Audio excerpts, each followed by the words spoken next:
Mga kababayan, sa punto pong ito ay makakapanayam po natin sa linya ng telepono si Davao Oriental Governor Nino Uy Jr. Good morning po, Gov. Si Audrey Goriseta po ito kasama si Dayan Querer ng Rise and Shine Pilipinas. Yes po, good morning po. Meron pong pagbaha sa inyong lalawigan. Kamusta na po yung ating mga kababayan dyan?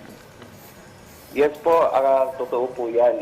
Since the other day pa, and even during sa shear line, maraming pagbaha na po dito sa lalawigan ng Davao Oriental. Marami na rin pong mga infrastructure ang natira, mga tulay, marami din pong landslide, at saka maraming pamilya na rin po ang apektado. Usually po dito, pag umaga, medyo tulad ngayon, medyo okay man pong panahon, sumikat yung araw, just like yesterday. Pero pag afternoon na po, after lunch and late in the afternoon and usually in the evening, malakas na po yung ulan. So kahit kahapon, nung nagpunta po sa Governor Generoso and the coast towns of the province, malakas po talagang ulan. And may mga bridges na rin pong naputol, and some of our bridges din po ay hindi na pinapadaanan ng mga vehicles. So yun po ang dito, sitwasyon ngayon dito sa Davao Oriental. So first district naman po, yung east coast part ng Davao Oriental. As of now po, hindi naman po passable yung papuntang Mati to the first district of the province na ayos na po sana yung kahapon. Pero lately po, ngayong madaling araw, may nag-landslide na naman ulit. So inaayos na naman po. Okay, Gov, sa videong ipinapakita po namin ngayon, napakataas nga po ng pagbaha. Halos bubong na lamang yung kita, ano? Pero gayon pa man, may mga inilikas na po kayong mga kababayan natin dyan. Gaano po karami yung mga kababayan natin na nasa mga evacuation center? Yes po, actually, libo-libo na pong kababayan natin ang nasa evacuation center. Last night, yung dito lang sa aming provincial capital, around 500 ang lumikas the other night. Pero paano kasi po yung data natin, kasi just like yesterday, ng umaga, nagsibalikan na yung ibang tao sa kanilang bahay. Pero pagdating naman po ng hapon, bumabalik naman po yung iba at nadadagdagan kasi nga medyo hindi maganda ang panahon, usually in the afternoon after evening. Okay, Gov, paano po yung mga nasa malalayong lugar? Paano po naaabutan ng tulong kung ganito po kataas yung tubig baha? Yes po, talagang mahirap mag-abot ng tulong kasi just like nung isang namin, two barangays. In fact, ngayon, nadagdagan ng maraming barangays na may mga isolated barangays na kami dito. Like nung starting sa Kabayan pa po, may isolated na barangay na sa Barangay Pitson sa munisipyo ng Caraga. So, nag-request po kami ng air asset from the Philippine Air Force para mapadala namin ng mga relief goods, food pack. And ngayon po, mayroon na naman dito sa San Pedro, sa Barangay San Pedro, sa munisipyo sa Caraga, naputol din po yung tulay, isolating several sitios o Barangay San Pedro. And ito pong sa LPA naman, nasira din po yung naputol yung tulay ng Barangay Magdog sa Governor Generoso, isolating about 8 to 9 barangays of the southern part of Governor Generoso, to include 3 barangays of the city of Mati na doon din po dumadaan yung mga residente. So maraming isolated barangays dito sa amin. That's why we requested na the support of our Office of Civil Defense at saka yung Coast Guard din po, nag-request na rin po yung mga bayan namin para po madala yung mga relief goods.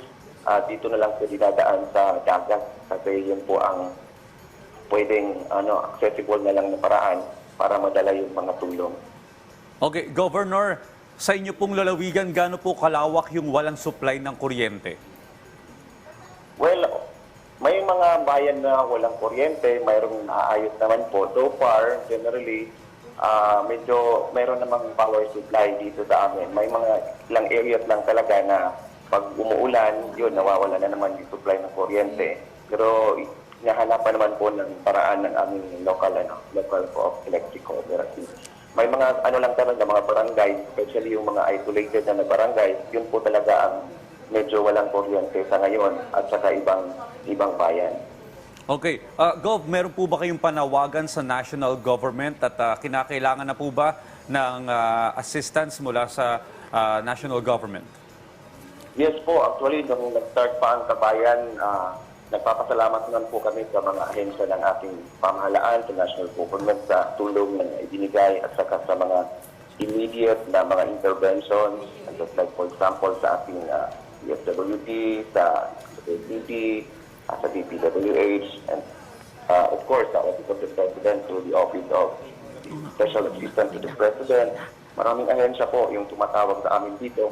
But of course, yung sunod-sunod yung mga pangyayari, humihingi po kami talaga ng tulong dito sa lalawigan ng Davao Oriental because almost everybody, almost all families are affected now here in the province of Davao Oriental, especially sa sektor ng agrikultura, sa livelihood namin dito, and yung malaking pinsala talaga, yung mga infrastructure facilities namin dito sa probinsya sa Davao Oriental.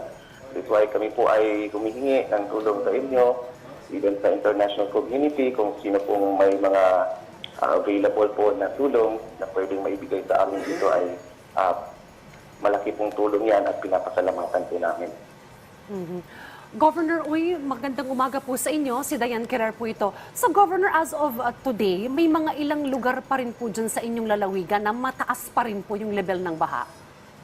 Yes po, kasi halos every day umuulan kasi. Kaya hindi umuhupa yung tubig. Ngayon, medyo okay. Pero mamaya, later in the afternoon, like yesterday, tumataas na naman yung baha kasi nga umuulan na naman. So, yun ang medyo talagang nakakaano sa situation namin dito. Hindi nakakagalaw agad yung mga equipments namin sa local na pamahalaan, sa aming mga LGUs, sa DPWH. Sa umaga, medyo nakakagalaw, pero pag hapon naman po, yun, hinihinto yung trabaho kasi delikado din po yung safety ng aming mga responders. So Governor, ngayon, may mga nasa evacuation center pa rin po. And if yes, may numbers po ba kayo, sir? Yes po, actually, hindi pa po namin talaga ma-fix yung number. Pero libo-libo na po kasi halos every barangay, barangay halls, mga evacuation center, may mga evacuees doon, may mga IDPs. Nung kagabi, pinuntahan ko doon sa Municipality of Governor Generoso. Medyo sa umaga, nag-uwian na sana yung iba. At later in the afternoon, while I was there, nag-advise na po ang ating mga local officials sa mga barangay officials na isabihan yung mga tao na bumalik sa mga evacuation centers. And this is happening all over the province of Davao Oriental po. Diyan po sa inyong lalawigan, Governor, may naitala po ba kayong casualty or namatay because of this incident po ng mga pagbaha, sir? Yes po, meron na rin po mga casualty, may natabunan ng lupa, ng landslide, when in fact, may dalawa so far yung pinaka-recent na hanggang ngayon, if I'm not mistaken, hindi pa rin po na-retrieve yung dead body. Kasi the other day pa yun po nawawala. Ito po yung nasa Sitio Panlaisan sa Barangay Pichon. Isang isolated barangay din po sa munisipyo sa Caraga.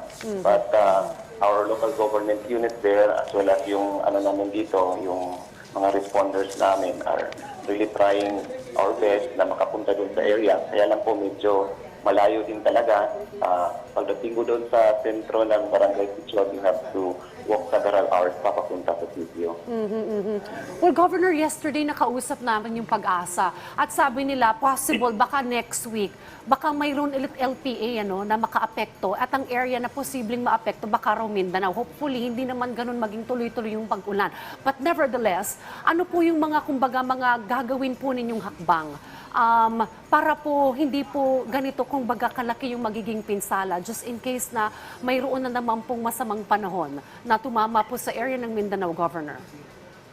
Yes po. As of now, ang ginagawa namin is to continuously advise our residents na lumikas na, pupunta doon sa mga evacuation centers, and we have prepositioned our equipment, even yung mga private contractors namin dito, tumutulong na din.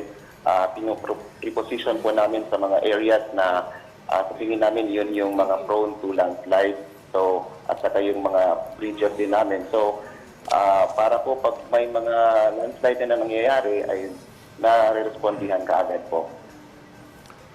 Okay, Governor, dalangin po namin yung kapakanan at mabilis na pagbangon ng inyo pong lalawigan. Maraming salamat po, Davao Oriental Governor Nino Uy Jr.